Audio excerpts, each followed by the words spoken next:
प्रार्थना करी माने कौन करवा वाक्य मध्य को जीवा ताहले वाक्यर से निगुड़ तथ्य आम बुझीपर। आज आम देखा एफिसीय पुस्तक तार 6 पर्व 13 रु 17 पद जाए। एफिसीय तार 6 पर्व 13 रु 17 पद। एणु तुम्भे माने जेपरी दुर्दिन रे प्रतिरोध करी सर्वजयी होई अटल रहीपार एथि निमंते ईश्वर तथा समस्त सज्जा ग्रहण कर। अतएव सत्य रूप कटिबांधी धार्मिकता रूप ओरस्त्राण परिधान कर। शांतिदायक सुषमाचार निमंते सुसज्जता रूप पादुका पादरे पिंधि अटल होइथाओ। सेथि संगे संगे जद्वारा पापात्मार अग्निबाण सबू निर्वाण करने को समर्थ हुओ। से विश्वास रूप ढाल धर। पुणी परित्राण रूप शिरस्त्राण परिधान कर और आत्मा खड्ग ताहांक अर्थात ईश्वर का वाक्य धारण कर। प्रभु ये पठित वाक्य आशीर्वाद करंतु बुझीबारे साहाय्य करंतु। आज आम मान को प्रभु कहवाक जाऊँच आत्मिक अस्त्र शस्त्र। आम मान तो शारीरिक अस्त्र शस्त्र सब पाउछु किंतु आत्मिक अस्त्र शस्त्र आमर ताहा आम मान आवश्यक। आज आम देखा शैतान सहित लड़ाई केउ अस्त्र शस्त्र आम मान पिंधिबा आवश्यक।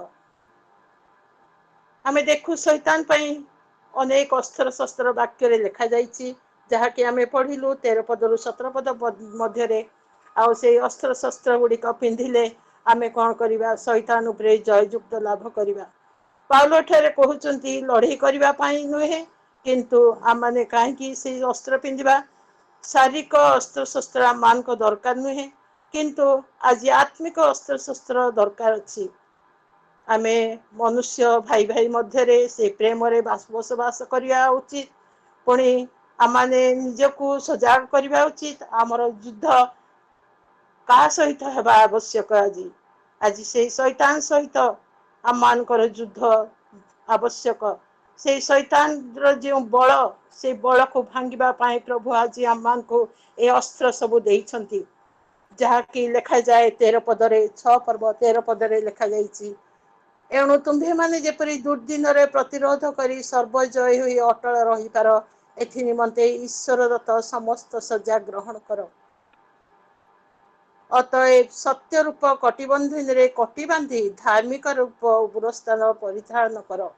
सत्य रूप कटी बंधन करने से आम मान को कहते जेतबे युद्ध समय सैन्य माने कौन करती से समस्त उरस्त्राण समस्त पिंधि से माने युद्ध क्षेत्र को जाती। यह सांसारिक युद्ध किंतु आत्मिक युद्ध रे आम माने कहा सहित लड़िबा। शैतान प्रचुर भाव में दुर्दिन परिस्थिति कार्य करुछि। तापरे जयलाभ करने आम मान को आत्मिक रूप से अस्त्र शस्त्र आवश्यक। से अस्त्र शस्त्र आम माने एठारे अनेक प्रकार अस्त्र पढ़िलु किंतु आमे देखिबा गोटे सत्य रूपक बेल्ट जोटा हमको दिया जाइछि जो सत्य रूपक बंधन कटी बंधन करने आज आम मान को कह जाइछि। कौन सी प्रकार से बेल्ट को आम पिंधिबा। प्रति समय आमे मंडली को जाउछु सब विषय आम कार्य करुछु किंतु आज आम सतरे कि से सत्य रूप कटी बंधन करिछु कि से सत्य रूपक बेल्ट आम बांधिछु कि आम जीवन रे जदि बांधी नाहु ताहले आज प्रभु आम मान को कहउचंती से सत्य रूप कटी बंधन करबा पाई। आमे देखु सब समय रे से हनानी और सफीरा को जीवन रे से माने कौन करथिले से सत्य रूप कटी बंधन करि नथिले जद्वारा कि से माने दुई जन जाक मिछ कहवा जोगु से माने मृत्युवरण करथिले। आमे आज परमेश्वर के प्रति भय अछि कि जदि भय नहीं ताहले से सत्य रूप कटी बंधन करू और ईश्वर को भय करू जहाँकि जोहन तार 14 पर्व 6 पद लिखा जाए मु पथ सत्य जीवन अटे। से सत्य रूप कटी बांधिबा पाई आम मान को आज कहउचंती जोहन तार 14 पर्व 6 पद लिखा जाए यीशु ताहांकु कहिले मु पथ सत्य जीवन मो देई न गले कहीं पिता निकट को जाए नहीं। सतरे मोर प्रिय माने आज से आम मान को दाबी सहित कहउचंती मु पथ सत्य जीवन अटे। आज आमे खाली कहीदेउ आमे आज पवित्र जाति बोली आमे ख्रीस्टियन बोली आमे कही थाउ किंतु आमान को जीवन रे आमे कि प्रकार भाबरे से बेल्ट को बांधिबा कि प्रकार भाबरे आज से बेल्ट को आमे उपयोगी करिबा आउ से सत्य रूप कटी जदि आज आमे अंटारे न बांधिचु ताहले आमान को पाखरे बळ नाही आउ से परमेश्वर आमान को बळ दबा परमेश्वर आज कहउचंदी से सत्य रूप कटी बंधन करिबा पाई आ से सत्य रूप कटी जदि आमे बंधन करूचु ताहले आमाने कोन करिबा शैतान उपरे जययुक्त लाभ करि परिबा शैतान आम ठारू दूर को चली जीवो गीत संहिता तार 51 पर्व 6 पद आमे पढ़िबा गीत संहिता तार 51 पर्व 6 पद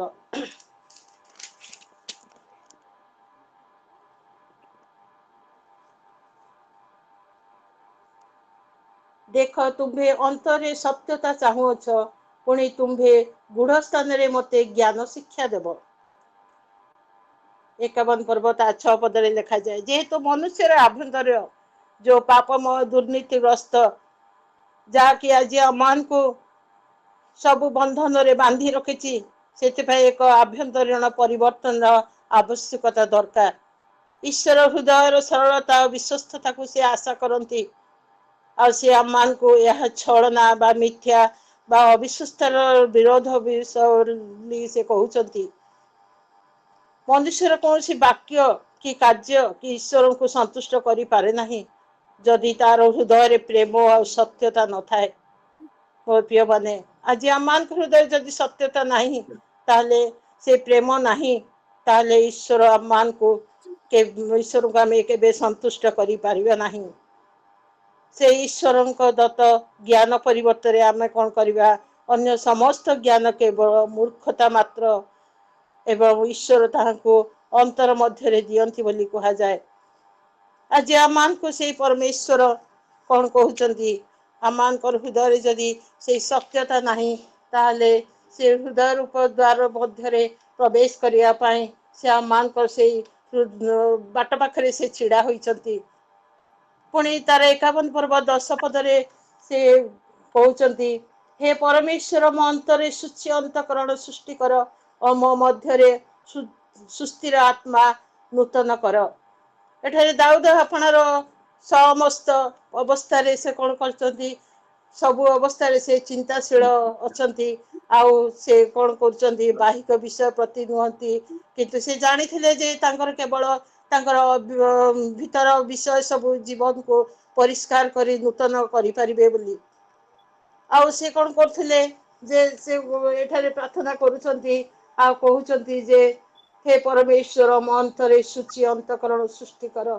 आज के माने प्रार्थना करूचु मोर प्रिय माने हे परमेश्वर मो अंतरे शुचि अंतकरण सृष्टि कर मो मध्य से सुस्थिर आत्मा नूतन कर आज आमान नूतन कृत किपरि हेबा जदि आमान अंतरे से सुस्थिर आत्मा नहीं से जीवन को परिष्कार करिबो से नूतन आत्मा मान को जीवन रे प्रवेश करिबो आमे जदि सूची अंतकरण पाई परिबा ताहले आमाने देखुछु जे आबे से सत्य रूप कटी बंधन कले से सत्य रूपक बेल्ट आमे जदि बांधुछु ताहले आमे आज जीवन रे से ईश्वर को से प्रभु यीशु को प्राणकर्ता रूपे ग्रहण करी तांको पथरे चलिबा कारण से कहले मु पथ सत्य हो जीवन अटे तांकर एकमात्र से पथ सत्य जीवन से अटंती एठारे आमे देखुछु जे पाउल मध्य कहउचंती जे से बेल्ट बांधिबा पाई से निजे बांधिचंती से बेल्ट को से सत्य रूप बेल्ट आमाने किपरि भाबरे से सत्य रूप बेल्ट को आज बांधुछु पुणी लिखा जाए धार्मिकता रूप उरस्त्राण परिधान कर धार्मिक रूप का उरस्त्राण ताहा लिखा जाए से 14 पदरे धार्मिक रूप उरस्त्राण आमाने से धार्मिक रूप उरस्त्राण आज पिंधिबा की ଆଉ ସେଇ ଧାର୍ମିକ ରୂପ ଉରସ୍ତ୍ରାଣ ଯାହା ଲେଖାଯାଏ ସେଇ 14 ପଦରେ 6 ପର୍ବର 14 ପଦରେ ଲେଖାଯାଇଛି। ଆମେ କିପରି ଧାର୍ମିକ ହେବା ଯେଉଁଠାରେ ଆମମାନଙ୍କର ନିଜର ବିଶ୍ୱାସ ନାହିଁ, ନିଜର ମନରେ ଦାମ୍ଭିକତା ଅଛି, ଗର୍ବ ଅଛି। ଆମେ କିପରି ଭାବରେ ପିନ୍ଧି ପାରିବା? ଯେତେବେଳେ ଯୁଦ୍ଧ ମଧ୍ୟକୁ ଯାଉଛନ୍ତି ସେମାନେ କଣ କରନ୍ତି? ସେଇ ଭୋକପଟାରେ ସେମାନେ କଣ କରନ୍ତି? ସେଇ ଉରସ୍ତ୍ରାଣ ସେଇ ଧାର୍ମିକ ରୂପ ଏଇଟା ଲେଖାଯାଏ ଧାର୍ମିକ ଉରସ୍ତ୍ରାଣ, କିନ୍ତୁ ସଂସାର ମଧ୍ୟରେ ସେ କଣ କରୁଛନ୍ତି? ସେଇ ଭୋକପଟା ସେମାନେ ପିନ୍ଧୁଛନ୍ତି। ଆଉ ସେ କଣ କରୁଛନ୍ତି ନା ଯେଉଁ ଉରସ୍ତ୍ରାଣ ସେ ପିନ୍ଧିକି ଚାଲୁଛନ୍ତି ସେଇ ଧାର୍ମିକର ପ୍ରାର୍ଥନା ପ୍ରଭାବଶାଳୀ ହୁଏ ବୋଲି ଲେଖାଯାଏ। ପ୍ରଭୁ ଯୀଶୁ ଖ୍ରୀଷ୍ଟ ଆସିବା ଦ୍ଵାରା ଆମେ କଣ କଲୁ? ପାପରୁ ମୁକ୍ତି ପାଇଲୁ। ଦ୍ଵିତୀୟ କରନ୍ଥିୟ ତାର 5 ପର୍ବ 21 ପଦରେ ଲେଖାଯାଏ। ଦ୍ଵିତୀୟ କରନ୍ଥିୟ ତାର ଟିକେ ପଢିବା। ଦ୍ଵିତୀୟ କରନ୍ଥିୟ ତାର 5 ପର୍ବ 21 ପଦ। ଯାହାଙ୍କ ଠାରେ ପାପର ଲେଶ ମାତ୍ର ନଥିଲା ତାହାକୁ ସେ ଆମ୍ଭମାନଙ୍କ ନିମନ୍ତେ ପାପ ସ୍ୱରୂପ କଲେ, ଯେପରି ଆମ୍ଭେମାନେ ତାହାଙ୍କ ଦ୍ୱାରା ଈଶ୍ୱରଙ୍କ ଧାର୍ମିକତାର ସ୍ୱରୂପ ହେଉ। ଯାହାଙ୍କ ଠାରେ ପାପର ଲେଶ ମାତ୍ର ନଥିଲା, ଯୋଉ ପରିତ୍ରାଣ କର୍ତ୍ତା ପରମେଶ୍ୱର ସେ ତାଙ୍କ ଠାରେ କୌଣସି ପାପର ଲେଶ ନଥିଲା। ସେ ନିର୍ଦ୍ଦୋଷ ନିଷ୍କଳଙ୍କ ନିଷ୍ପାପ ଥିଲେ। ଆମେ ଦେଖୁ ସେଇ ପ୍ରଭୁ ଯୀଶୁ ଖ୍ରୀଷ୍ଟ, ସେଇ ପ୍ରଭୁ ଯୀଶୁ ଖ୍ରୀଷ୍ଟଙ୍କ ଠାରେ କଣ କରିଥିଲା? କୌଣସି ଦୋଷ ନଥିଲା। ତଥାପି ସେ ଆମମାନଙ୍କ ପାଇଁ କଣ କରିଥିଲେ? ସେ କ୍ରୁଶରେ ବଧ ହେଇଥିଲେ। ଆମମାନଙ୍କ ପାଇଁ ସେ କଣ କରିଥିଲେ? ସେ କ୍ରୁଶରେ ନିଜକୁ ଟଙ୍ଗାଇ ଦେଇଥିଲେ। ଆଉ ସେ କଣ କଲେ? ଆମମାନଙ୍କ ପାପ ନିମନ୍ତେ ସେ ବଳିକୃତ ହେଲେ। ଯଦ୍ୱାରା କି ଆମେ ମୁକ୍ତି ପାଇଲୁ। ଯଦ୍ୱାରା କି ଆମେ ସେଇ ପ୍ରଭୁ ଯୀଶୁଙ୍କ ପାଇଁ ଆମମାନେ କଣ କରିଛୁ? ମୁକ୍ତି ପାଇଛୁ। ପ୍ରଥମେ ସେ ଖ୍ରୀଷ୍ଟ ନିଷ୍ପାପ ଥିଲେ। 4ଟି ବିଷୟ ଏଠାରେ ଲେଖାଯାଇଛି। ତାର 5 ପର୍ବ 21 ପଦରେ 4ଟି ବିଷୟ ଉପରେ ଆମମାନେ ଦେଖିବା। ପ୍ରଥମେ ସେ କଣ କରିଥିଲେ? ନିଷ୍ପାପ ଥିଲେ। ଦ୍ଵିତୀୟରେ ସେ ଥିଲେ ତାହାଙ୍କୁ ପାପୀ, ତାହା ଈଶ୍ୱର ତାଙ୍କୁ ପାପୀ କରାଇଥିଲେ, ଅର୍ଥାତ୍ ଈଶ୍ୱର ତାହାଙ୍କ ଉପରେ ଜଗତର ପାପ ଲଦି ଦେଇଥିଲେ। ଖ୍ରୀଷ୍ଟ ଏହାର ଦୋଷ ଏବଂ ଦଣ୍ଡ ବହନ କରିଥିଲେ। ଆମମାନଙ୍କ ପାପ ନିମନ୍ତେ ସେ ଦଣ୍ଡ ଭୋଗ କରିଥିଲେ। ସେ ଯେପରି ପାପୀ ଥିଲେ ଏହିପରି ଈଶ୍ୱର ତାହାଙ୍କୁ ଗଣନା କରିଥିଲେ। ମନୁଷ୍ୟର ପ୍ରତ୍ୟେକ ପାପ ସବୁ କିଛି ସେ କଣ କରିଥିଲେ? ବିକୃତ ଆଉ କୁତ୍ସିତ ମନ୍ଦ ସବୁ ପ୍ରତ୍ୟେକ ପ୍ରକାର ପାପକୁ ଈଶ୍ୱରଙ୍କ ପୁତ୍ରଙ୍କ ସେ ଜମା ଖାତାରେ ସେ ରଖା ଯାଇଥିଲା। ଆଜି ଆମମାନେ ଭାବୁଥିବା ଆମମାନଙ୍କର ଜମା ଖାତାରେ କୋଉ ବିଷୟ ଆଜି ଅଛି? ଆଜି ଆମମାନଙ୍କର ସେଇ ଜମା ଖାତାରେ ସେଇ ସବୁ ବିଷୟ ଅଛି କି? ପ୍ରଭୁ ଯୀଶୁ ଖ୍ରୀଷ୍ଟଙ୍କ ସେଇ ଜମା ଖାତାରେ କୌଣସି ବିଷୟ ନଥିଲା। କିନ୍ତୁ ଆମମାନଙ୍କ ଜମା ଖାତା ଆଜି ଆମମାନେ ଖୋଲୁ, ଆଜି ଆମମାନେ ଦେଖୁ। ପୁଣି ତୃତୀୟରେ ଆମେ ଦେଖୁଛୁ ଆପଣା ନିମନ୍ତେ ସେ କଣ କରିଥିଲେ? ଈଶ୍ୱର ଖ୍ରୀଷ୍ଟଙ୍କ ଜିମାରେ ଆମର ପାପ ସେ ରଖିଅଛନ୍ତି। ଯେପରିକି ସେ ଆମ ଜିମାରେ ସେଗୁଡ଼ିକୁ ଛାଡି ଦେଇ ନ ପାରନ୍ତି। ସେ ନିଜେ ତ ସେଇ କ୍ରୁଶ ବହନ କରିଥିଲେ ମୋର ପ୍ରିୟ ମାନେ। ତାଙ୍କର କୌଣସି ଦୋଷ ନଥିଲା, ସେ ନିଷ୍ପାପୀ ଥିଲେ। ଏଠାରେ ପୁଣି ଚତୁର୍ଥ ବିଷୟରେ ଆମେ ଦେଖୁଛୁ ଈଶ୍ୱରଙ୍କ ଉଦ୍ଦେଶ୍ୟ ଥିଲା ଯେପରି ବିଶ୍ୱାସୀ ମାନେ ଖ୍ରୀଷ୍ଟଙ୍କ ଠାରେ ସେ ଈଶ୍ୱରଙ୍କର ଧାର୍ମିକତାର ସ୍ୱରୂପ ହେବେ ବୋଲି। ଏହା ଧାର୍ମିକ ଗଣନା କରୁଛି ପୁଣି ଖ୍ରୀଷ୍ଟଙ୍କ ସହିତ ମିଳନ ବିଷୟରେ କହେ। ଖ୍ରୀଷ୍ଟ ନିଜେ ଈଶ୍ୱରଙ୍କ ଧାର୍ମିକତା ଅଟନ୍ତି। ବିଶ୍ୱାସୀ ମାନେ ତାହାଙ୍କ ସହିତ କଣ କରନ୍ତି? ମିଳିତ ହୁଅନ୍ତି। ତାହାଙ୍କ ଠାରେ ଧାର୍ମିକ ହୁଅନ୍ତି। ଈଶ୍ୱରଙ୍କର ହିସାବରେ କଣ କରନ୍ତି? ଈଶ୍ୱରଙ୍କ ସାକ୍ଷାତରେ ଖ୍ରୀଷ୍ଟ ଯାହା ଅଟନ୍ତି ବିଶ୍ୱାସୀ ମଧ୍ୟ ତାହା ଅଟନ୍ତି। आज आम माने से निष्पाप निष्कलंक से जीशु को से क्रूसरे चढ़ई देइछु आम मान को पाप निमंते से बलिकृत हेले बोली आमे जानिछु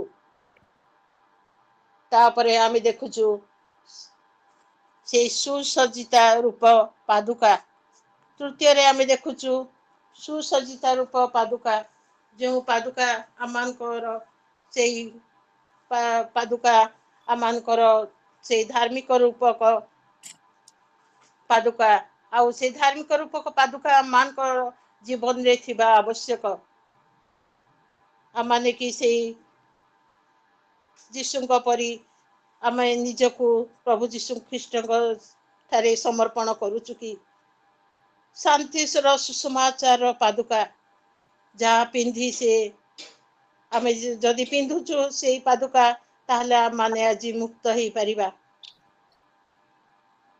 से जो बुकुपटा से पिंधि थिले ईश्वर सहित मिलन रे रहिबा आ सहित से ईश्वर प्रकाश करितवा सत्य भाव रे से दंडा मान हेउचंती बोली जणाई थिले किंतु आज आम मानकर से पादुका मध्य आज आम मानकर आवश्यक आम निकट ज्ञान ए दृढ़ विश्वास रहिबा आवश्यक नचे शैतान आमको आघात करिबो यह कहवा आवश्यक जे जदि आमे आमर निजर धार्मिकता उपरे निर्भर करिबा तेबे से बिना कष्ट रे आमको भूमिसात करिबा को कोन करिबो समर्थ हे जीवो से शांतिर सुसमाचार प्राप्त से पादुका माने पिंधिबा आवश्यक अन्य मान को सुसमाचार कहिबा पय आमर प्रस्तुति विषय रे आमे आज पाउल कहू नाहंती किंतु आमान को से कहउचंती अवश्य आमे समस्ते ताहा करिबा पय प्रस्तुत रहिबा उचित शैतान उपरे आमान कोन करिबा विश्वास मानकर विजय रे रहिथिबा गोटे विषय हेउची से मानकर साक्ष्य वाक्य जो साक्ष्य वाक्य आमे साक्ष्य देबा पुनी वाक्य कहिबा ताहले से प्रभु जीशु ख्रीष्ट आमान को से सत्य रूपक कटिबंधन रे आमान को बांधिबे मात्र एठारे शैतान बुधरे आमर कोन स्थान रे दंडामान हेबा विषय रे कहउचंती से जानी थिले जे केवल ख्रीष्ट सुसमाचार आमको से निमंते प्रस्तुत करि पारे आमर आध्यात्मिक पाद से सुसमाचार द्वारा उपयुक्त हेबा आवश्यक अन्य भाषा रे आमान को सुसमाचार बुझिबा को हेबो एथिरे विश्वास करिबा को हेबो याको प्रेम करिबा को हेबो एथि जोगु आमे ईश्वर को सहित शांति रे अछु बोली जानिबा को हेबो मोर प्रिय माने यार नियम गुडी को आमर जीवन और आचरण प्रति प्रयोग करिबा को हेबो या मध्य ख्रीष्ट को वस्त्र रूपे परिधान करिबा सदृश अटे से निजे सुसमाचार अटंती और से आमर शांति दाता परमेश्वर अटंती से आमानकर शांतिदाता परमेश्वर अटंती आमे जदि से शांति रूपक पादुका आमे जदि से सुसमाचार को पादरे पिंधि पारिबो ताहले आमे विभिन्न स्थान को जाई आमे कोन करिबा से सुसमाचार अन्य मान को आमे कहि परिबा अन्य मान को आमे कहि परिबा से सुसमाचार से शांति रूप पादुका मान को पादरे थिबा दरकार जहा कि शांतिर सुसमाचार पादुका आमान कर हृदय रे जदि एपरी मनोभाव रहे ताहले आमे शांति रे बसवास करि परिबा कौन से काम जदि आमे बाहर को जाउछु ताहले आमे जोता पिंधि कि बाहरुछु किंतु आमान को अंतरे से शांति रूप सुसमाचार से पादुका आमान कर गोड़ रे थिबा आवश्यक से संदेश आमे अन्य मान को बांटीबा जो संदेश के आज से सुसमाचार प्रचार करी गले से प्रभु जीशु ख्रीष्ट एते रोगी मान को सुस्थ करी गले से प्रकार आमे कोन करिबा प्रार्थना करिबा निज जीवन को प्रभु को चरण तले समर्पण करिबा तांको आमे सुसमाचार अन्य मान को कहिबा पय आमान को प्रभु को ठारू से शक्ति प्राप्त ही आमे कोन करिबा से सुसमाचार पादुका पिंधि आमे बाहर को बाहरिबा जहा कि लिखा जाए फिलिप 4 तार 7 पदरे से शांतिर सुसमाचार विषय रे फिलिप तार 4 पर्व 7 पद टिके पढ़ी देबा सेथिरे समस्त बोधर अगम्य जे ईश्वर को शांति ताहा तुम्भ मान को हृदय मन को ଖ୍ରୀଷ୍ଟ ଯୀशୁଙ୍କ ସୁଷମା सहभागितारे सुरक्षा करी रखिब से शांति से पादुका से सुषमाचार पादुका मान मध्य थिबा आवश्यक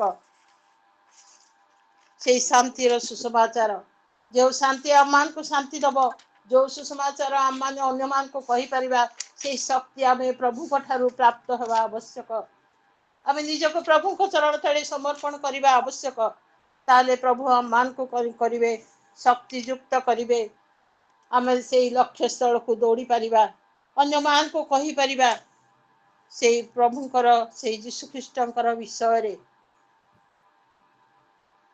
ईश्वर को शांति ईश्वर से ईश्वर प्रदत्त शांति को बुझाए ईश्वर कौन सी विषय चिंता करती नहीं आमर अंतरस्थ शांति ईश्वर प्रति आमर समर्पण एवं आमर कौन भरोसा को बुझाए यही शांति से ही विश्राम अटे जहाँ यीशु प्रतिज्ञा करथिले विश्वासी माने अबोध परिस्थिति रे मध्य शांति अनुभव करती एवं आश्चर्य होती ईश्वर यही शांति समस्त चिंता आ व्यस्ततारू से को कौन करे सुरक्षा करे से शांति आता परमेश्वर आम मान को निमंते मृत्यु भोग कले से पादुका आम जदि पिंधि अन्य मान को से सुसमाचार कहवा को पारिबा आमे प्रार्थना करिबा जे प्रभु आम मान को शक्ति दियो और से सुसमाचार अन्य मान को आम जेपरी कहवा को पारिबु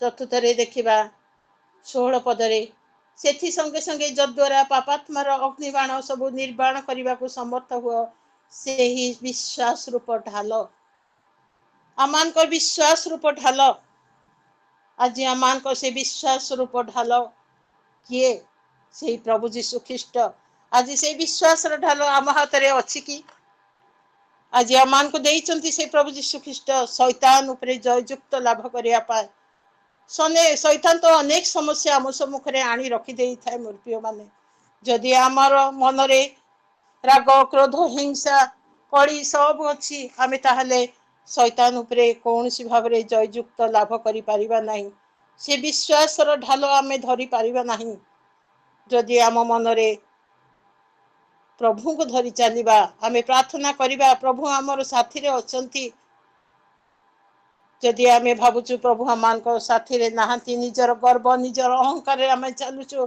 शैतान आम निर्भर कर चलुचु और शैतान सब शुणुची जानुची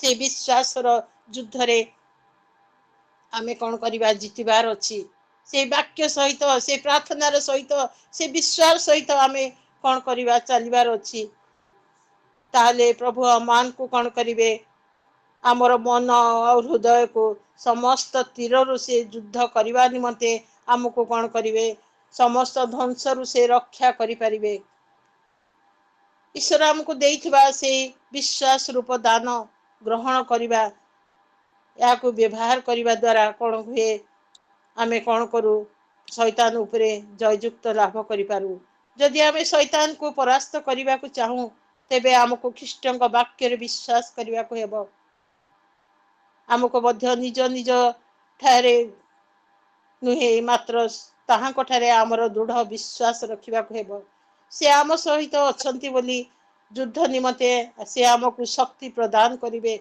आम प्रति शैतान जहाँ सब निक्षेप करे से समस्त उपरे आमको विजय प्रदान करिवे बोली आमको विश्वास करने को हेबो या थिला पाउलंक भरोसा या आमर भरोसा मध्य होई पारे आम जदि विश्वास करिबा विश्वास द्वारा आम कौन करवा निज निज को ख्रीष्ट रूप वस्त्र आम कौन करवा वस्त्रान्वित करवा पुणी सफल भाव में शैतान आम मान को शैतान प्रतिरोध करि परिबा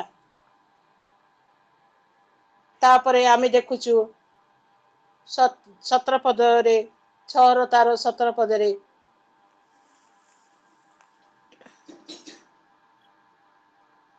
पुणी परित्राण रूप शिरस्त्राण परिधान कर और आत्मा खड्ग अर्थात ईश्वर वाक्य धारण कर से आत्मा खड्ग परित्राण रूप शिरस्त्राण गोटे शिरस्त्राण मस्तक उद्दिष्ट अटे ईश्वर आत्मिक सैन्य भाव आमको आम मन मध्य परित्राण पुणी चिंता परिपूर्ण करने को हेब। परित्राण कौन यह आमको बुझा आमे वर्तमान पापरु परित्राण पाइछु बोली जानवा को हेब। भविष्य में आम परित्राण संपूर्ण हेब बोली आमे जीवंत आशा रखा हेब। प्रभु जीशु निजे ताहांकर लोक मान को परित्राण अटंती। आमे ताहां को परिधान करी कौन करवा आग को बढ़िबा। से आत्मा को खड्ग उभय प्रतिरक्षाकारी परमेश्वर आक्रमण पाई से गोटे खड्ग व्यवहृत हो पारे किंतु प्रभु जीशु किपरि भाव शैतान उपरे आत्मा को खड्ग व्यवहार करते आमे ताहा देखुचु। ख्रीष्ट विश्वासी माने आज से ही परि करि पारिबे मात्र से ईश्वर वाक्य जानवा को हेब बुझा को हेब। से निकट को आसुवा परीक्षा प्रलोभन से विश्वासी मान निकट को जदि परीक्षा प्रलोभन सब आसुची ताहले ता उपरे जययुक्त लाभ करने को पड़िबो। वाक्य रे लिखा जाए विश्वास करिबा याकू प्रेम करिबा पुणी अध्ययन करिबा पुणी मन हृदय को परिपूर्ण करिबा ताहले आमने से इस आत्मा को खड्ग द्वारा माने कौन करिबा शैतान उपरे जययुक्त लाभ करि पारिबा। ईश्वर को से वाक्य कहीं आम आत्मा को खड्ग बोली आज कह जाए कारण ईश्वर को आत्मा से अनुप्रेरणा बाइबल लिखा जाए या सठिक भाव में बुझापी व्यवहार करने से आम मान को सामर्थ्य दे पारे। शैतान को परास्त करने आम कौन करवा आवश्यक आम मन मध्य को सी आणुवा परामर्श संदेह प्रलोभन ईर्षा अहंकार सब को कौन कर ईश्वर वाक्य आम मान को चेतना प्रेरणा दब ताले आमे शैतान उपरे जययुक्त लाभ करि परिबा। आमे से समस्त वस्त्र परिधान करि परिबा। प्रथमे आमे देखुचु जे से जो परित्राण रूप शिरस्त्राण आत्मिक जीवन में ताहा आमान को हेलमेट भाव में कार्य करिथाए ताहा आमान को निहाती आवश्यक। आज आमे कहूचु आमे ख्रिस्टियान आमे विश्वासी आमर यही सब गुण आम पाखे आज जदि नहीं ताहले से आत्मा को खड्ग जदि आम पाखे नहीं ताहले आम किपरि विश्वासी किपरि ख्रिस्टियान आमे निजको आज प्रश्न पचारू आमे एठारे पांचटी प्रथमे देखिलु पांचटी विषय आउ निजको रक्षा करने पाई किंतु आउ गोटे शेष आम देखुचु गोटे अस्त्र शैतान बुद्धि लड़िबा पाई केते प्रकार बाइबल ले आमे पढ़ुचु केते प्रकार वाक्य आम कौन करुचु शुणुचु किंतु सब जदि आम विफल हुए आज ताहले शैतान आम को पाखक चली आसब। जदि आज आम पाखे से आत्मा रूप खड्ग अच्छी से वाक्य अच्छी ताहले शैतान आम ठारू डरी पड़ाइब। आमे वाक्य खोलु खोलु सी आम को डरिब। आमे वाक्य खोलु आमे वाक्य रखीद आमे से बाइबल रखीद न दौ आमे से वाक्य को पढ़ू खोलु पुणी पढ़ा ताहले आम माने कौन करवा देखिपर आ से शैतान आम ठारू चली जीव से डरी जीव मोर प्रिय माने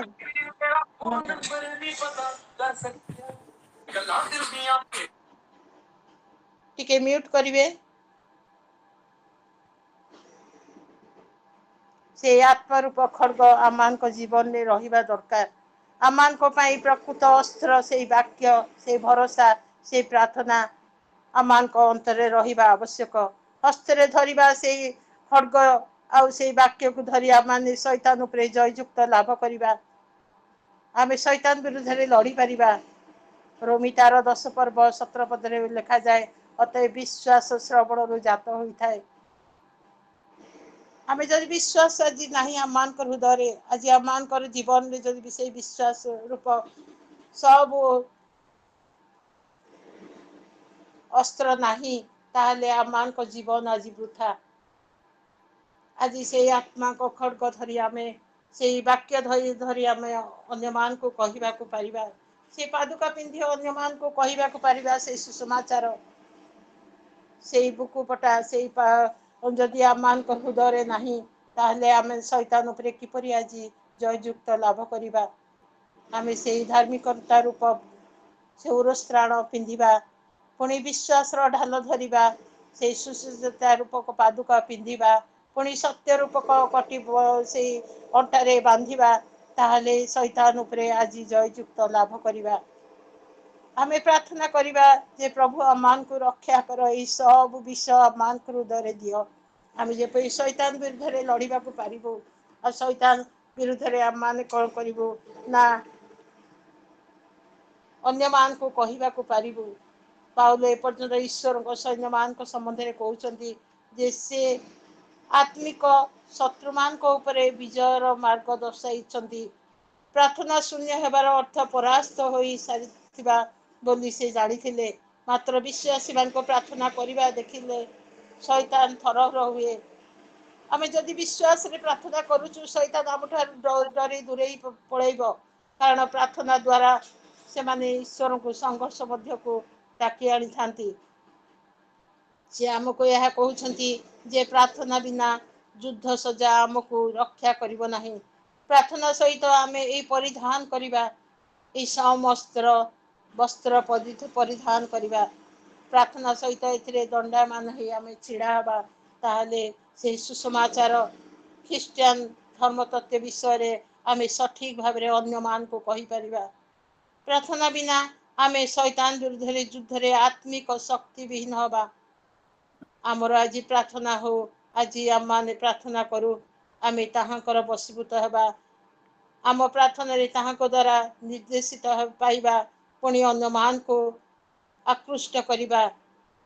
आमको समस्त प्रकार प्रार्थना सहित समस्त समय प्रार्थना करने को हेब अर्थात ईश्वर को इच्छा अनुसार सब प्रकार विषय पाई अनुरोध करने को पड़ो से प्रभु यीशु ख्रीष्ट निकट में आम को गुरुत्व प्रार्थना सर्वसाधारण प्रार्थना पुणी मौखिक प्रार्थना पुणी हृदय मध्य प्रार्थना सब प्रभु निकट में आम मान कौन करवा समर्पण करवा।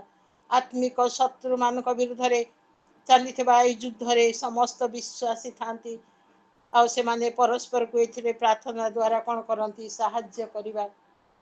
आमर प्रार्थना प्रकृत रे अन्य मान को साहाय्य करिपारे कि आज आम विश्वास करूँ ईश्वर से ही मार्ग अटंती से पथ सत्य जीवन अटंती जहाँकि आम माने वाक्य रे पढ़ीगलु।